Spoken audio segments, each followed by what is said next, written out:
Hi, welcome to Spero Podcast. This is episode show because I got three shows, and I'm Hannah, your behavior analyst. And today I'm going to talk again to the new BCBAs because, as you know, the show is for the clinicians, the BCBAs and professionals and all that. But if you're a parent and you want to know about IBA and things to know, this is another show for you. But I'll be on again in about 2 hours, 2 Mountain Standard Time for Q&A. And then, of course, I've got the moment going on the recordings. But let's go ahead and dig into things from a behavior analytic, but also I wanted to bring in a little bit of a coaching methodology that I use for the Espero solution because let's look at programming. What is programming? How do you do it?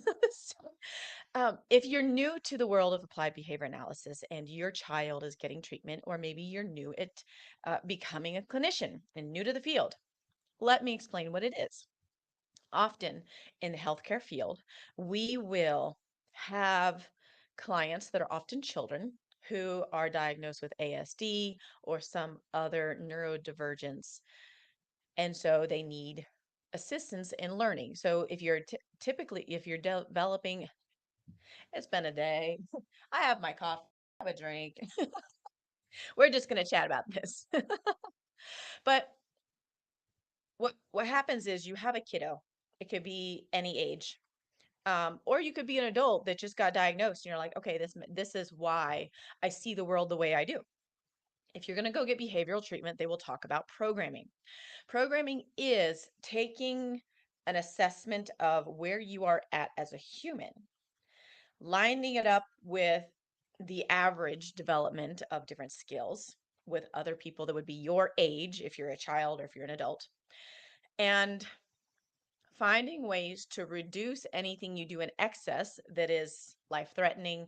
Usually if I'm going to look at anything to reduce or like behaviors to get less than, um, I would do, I have a rule of four. Is it life? Is it a danger to life, limb, or property, or does it inhibit your daily functioning? So if you're literally in tantrum 90% of the day, the tantrums are inhibiting your learning and your progressing and finding those natural reinforcers in life. Because there's a lot of pieces we pull in. And what I see a lot of questions from new behavior analysts who are doing the programming is they keep running into barriers. And what they often do is, because when you have a client, you're going to do an assessment. There are different developmental assessments. I don't, I'm not in the know as far as the direction of where the assessments are going to go. I should get in the know, but I'm a little more old school. And there is an assessment called the ABLS. There's an assessment called the Vineland. There's a variety of different assessments you can use to assess communication skill level, adaptive skill levels, overall developmental. And often what I see new clinicians do is they are programming off of that assessment, meaning how are we going to affect positive change in this person's life? Because the way behavior works is, I think I've talked about this before, the analogy of all humans are like a vase, and everything we could possibly know is water filling up that vase all the way to the top. Now, we all have a little bit of dirt, okay, because there's a little bit less water. We all don't know everything we're supposed to know. Nobody's like full circumference, clear as a vase. So we all have a little bit of dirt, of habits that we engage in that like get our needs met. And so, in order to get the dirt out, because the less skills you have, the more dirt you have. So, you have to flush it out with new water, meaning new skills. You have to teach new skills. You can't just get somebody to stop something, they can't just stop a habit. There's no, it doesn't work that way. Even water, if you think about water, it rains and then it evaporates again. It just doesn't disappear. It turns into something else. It morphs. Energy is always getting carried over somewhere. It's the same thing behaviorally. I know, random enough. So if you take the concept of the vase and you take this assessment, these assessments to start with are the first step to identifying what you might need to teach and what might need to be reduced to provide the optimal opportunity for somebody to learn from their environment and choose how they want to engage and live their life. So these assessments, often people will take these assessments and then they will say, A1 in this assessment show, they don't know this skill. They don't know how to do A1, whatever it is on the assessment.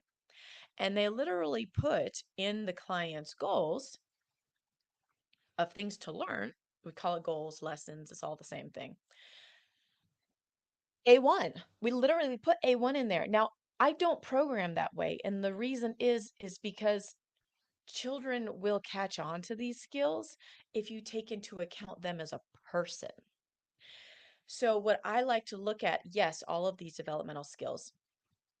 You do need to, when you're a new clinician, and those of you who are hiring BCBAs, make sure they're using a programming tool. There are several different tools out there. The one that I use, I don't recommend the entity, but I have a long history with it. So I'm just gonna say it.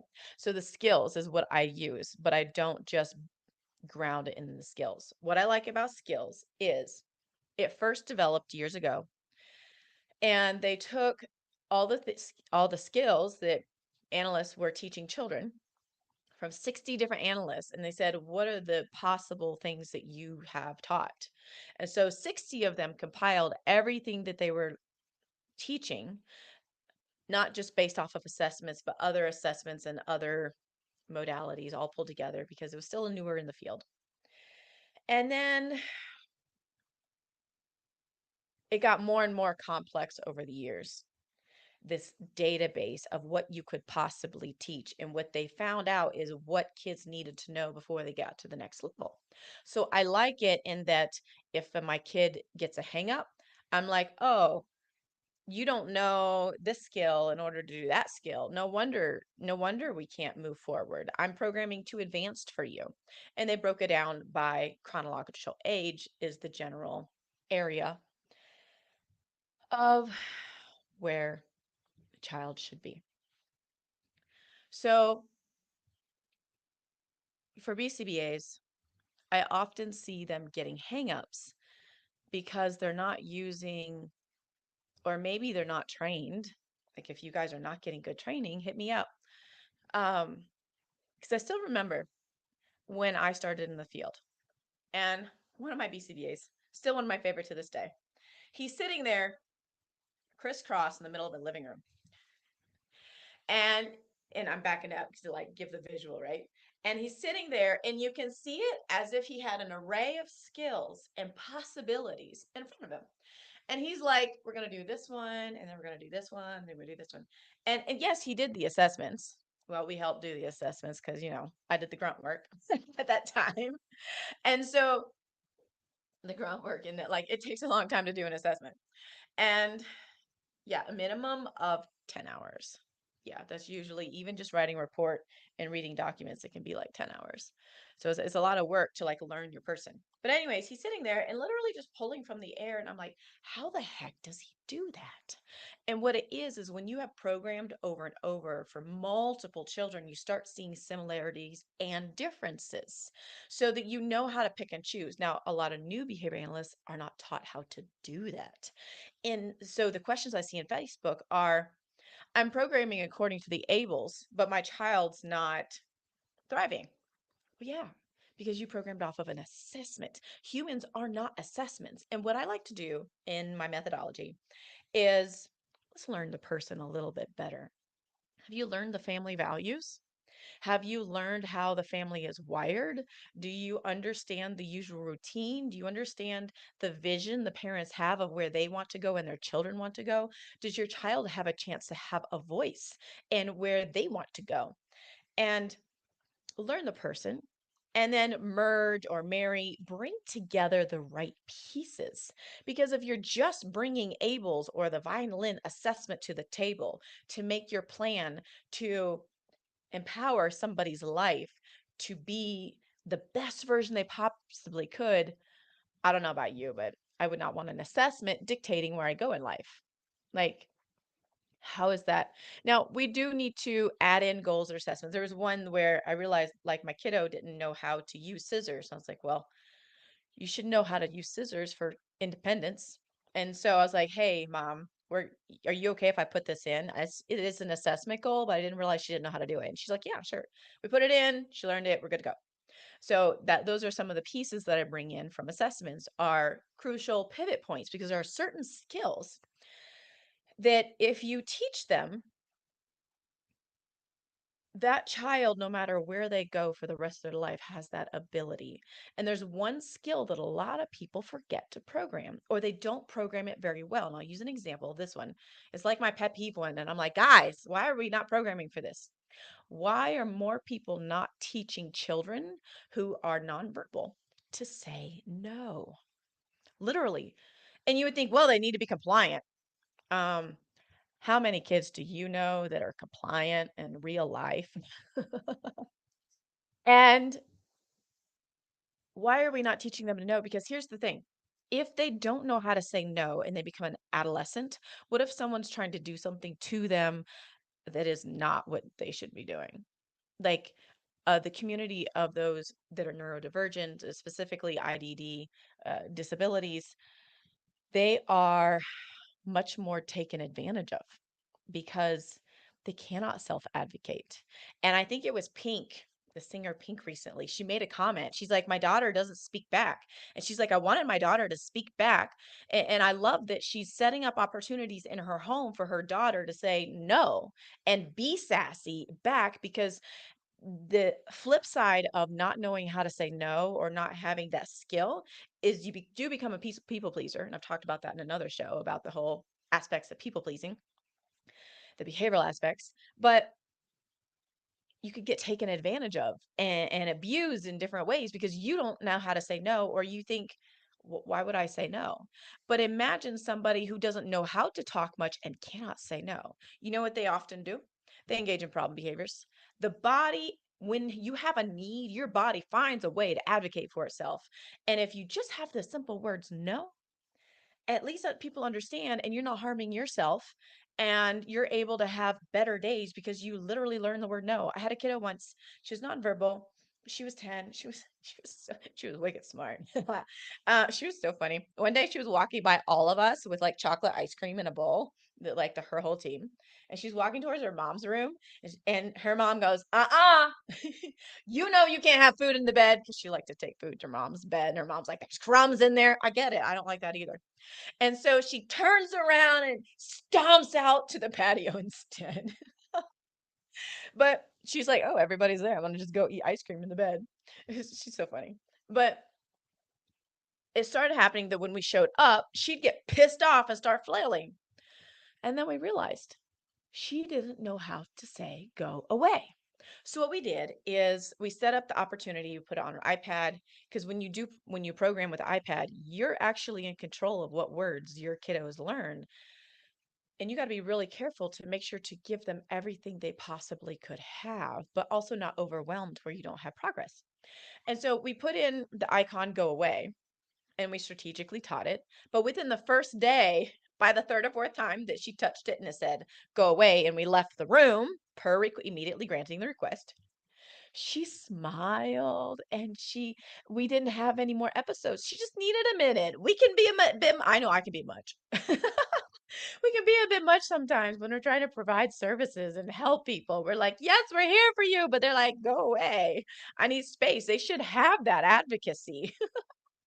I wouldn't want to be in people's faces all the time. Well, I am an exception. I'm a little bit extroverted. But some days you just don't want to be around everybody. So you got to take the assessments for what they are, just assessments. You need to learn your person and the community and environment that they're in.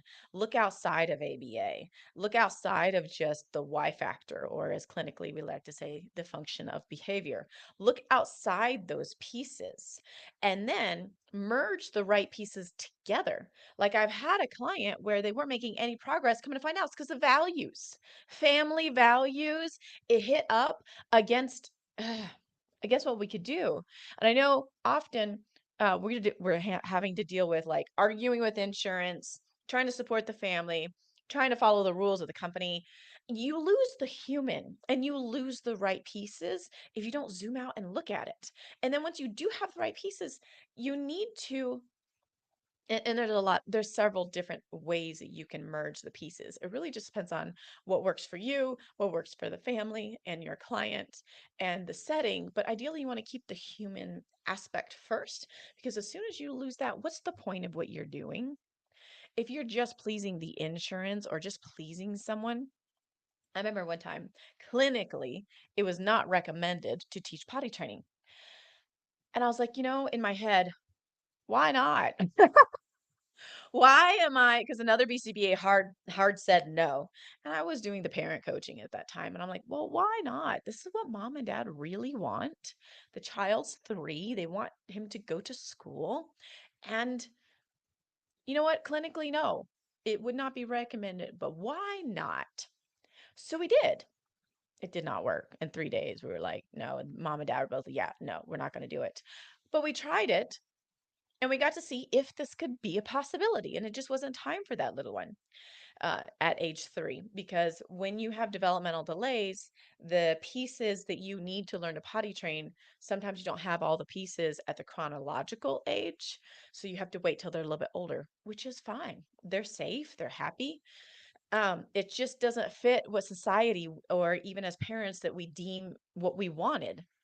And some of parenting is realizing, and I learned this myself, even in life, life is not what you expected. Life's going to be hard. It's not going to go as you planned. And I'm going through David Goggins book, and he's like, I'm expecting every day to be hard, is basically what he said. And he's signing up for that. And that's the thing about life. And then you could flip it and turn it into good. But because we weren't focusing on toileting anymore, because for that kiddo, we could focus on other things, play, interactions with mom and dad, to have those positive moments. It opened up opportunity for other things. So then, so you want to merge the right pieces. And then I see often in Facebook, I see a lot of clinicians saying, what does the research say about this? And here is a secret for all the new BCBAs. Sometimes it's not about the research. It's about your person that's literally right in front of you, showing you what they want. And all of the possibilities are right in front of you. And the most successful treatment I've ever had and seen, and I define success, sure, there's numbers, but the success is when I say, screw the system, not like in a bad way, but you know what I mean? Screw the system. What does my person need? Forget the rules. And yeah, the byproduct is often numbers, but not always. But it's that light that comes on in the person's eyes. Like the kiddo that I was like, screw the system. The insurance isn't going to pay. They're like, there's not enough progress. We need to see progress anyways. I overhauled the whole thing. I usually go into treatment, I overhaul. So if you work with me, I will overhaul your stuff. Some of it's a style thing, and some of it's you didn't think big enough. And let's get momentum, because the more successful your client is, the more they're going to learn, and the more successful you feel, and that positivity is contagious, and it just turns into a behavior momentum of like a snowball effect. So, and I've had clients that I've blown up the box of like the traditional stuff, that through COVID, they were literally alone in a residential home. They didn't have their friends and family they normally connected to. I was the only one. They said something. They said, you are the only person that asked me how I was. I'm like, I was really surprised, because I'm thinking, well, if you're in a residential home, but it was 2020, you don't know what impact you can make by saying, screw the rules. And so you have to zoom out. I was consulting with somebody, and we were talking about a little kid that was really high functioning, and they didn't need much programming. But the more we talked, I was able to expound onto the other skill areas. So going back to how to program, I like to look at, and this has come from the whole skills perspective, but I don't just land in that, is it takes all, I very much need mental boxes. So it takes all of the skills that a human could possibly know into categories. And that helps me like maneuver. Now, some categories overlap. They have to, because the world is messy and development is messy. It's not perfect. And so what I do is I envision where they're at in like a table of like each column is filled up, right? Because your vase is filled all the way up when you know things. So each column, so in my adaptive, I was talking with somebody about what type of play things could we incorporate, because if language is the only thing you're programming, how is that language translating to their social skills? Because what I often see with developmental delays is a loneliness in the population. Um, because they struggle with relationships. They struggle, like, it's hard enough to date in this world. It's hard enough to make friends. Imagine if you felt like you didn't have the skills to do it. It would be a lot harder to make those friends and connect. And so if you can you can find ways for your littles to make those friends, because when you have friends you can learn. They do say, side note, because you're always going to get these, they do say that you are the sum of the five people that you hang out with the most. So think about that one. If you're thinking behavior analytically, who are the five clinicians that have you spend the most time with?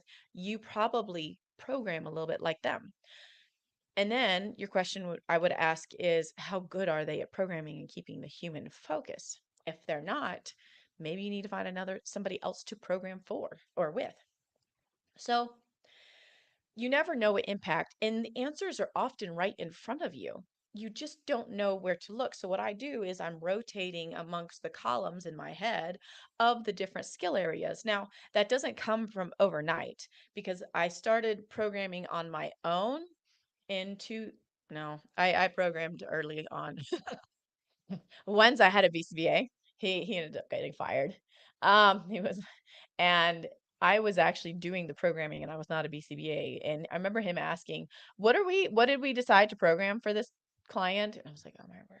I had gotten it checked by another BCBA because I was like, I'm not programming on my own. But this BCBA was MIA, not writing the programming. Yeah, true stories. The things I've heard. Um, and then the next show, the at 2 o'clock Mountain Standard Time later, I'm going to talk about what to look for, what makes a good ABA agency to help you guys out, whether you're a clinician or even a parent looking for services, or even an adult or adolescent. What are you looking for? How do you know if it's any good? And there's not just a one answer, just heads up on that one.